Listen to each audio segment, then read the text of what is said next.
Lisa, hi, good to meet you. So welcome to the Mad Hatter Studio. Thank you, I'm very excited to be here.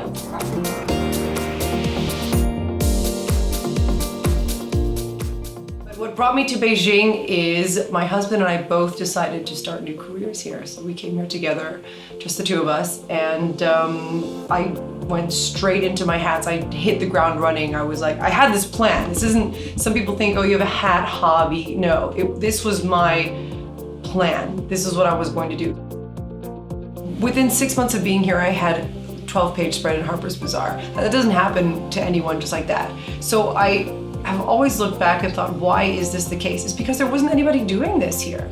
So I would go to parties with the craziest hats I could imagine, like the motorcycle on my head. And you know, Chinese like to take pictures. So if you're wearing something like that on your head, then you've really, really got it going. I mean, I felt like Lady Gaga with all these flashes going on in my face.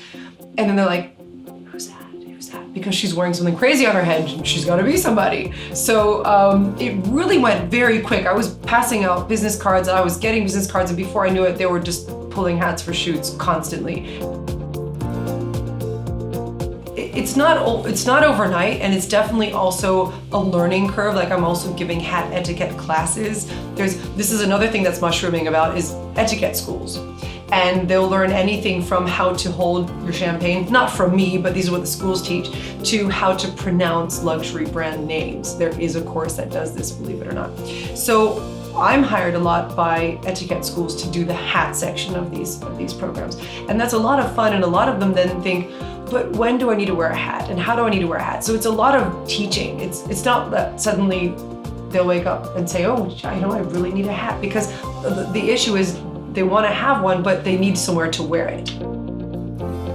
When I came here, I thought that I would be able to get millinery supplies. Like in Europe, for example, there are millinery supply shops full of everything you need to make hats. And I thought, oh, I'm sure I've seen some of those things made in China. It'll be fine, I'll get them there.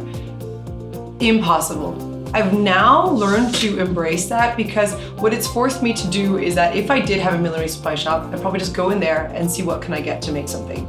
But now I can look anywhere and everywhere. Every market is my playground. I will find something and think, can I put this on my head? It might be too heavy, so I'll just put things on my head like plastic shrimp or a shark, and just to see how it feels. And I don't care if everyone's looking at me, whatever. It's really funny though. And what's great is that when I had a client who needed a hat for Melbourne Cup, I said, do you know what the rules are? She's like, oh, we don't have any rules at Melbourne. So I just love that you can just do it, show cleavage or whatever, whereas at Ascot it's very strict. But rules, I mean, I would just say go big, right? I mean, go wild.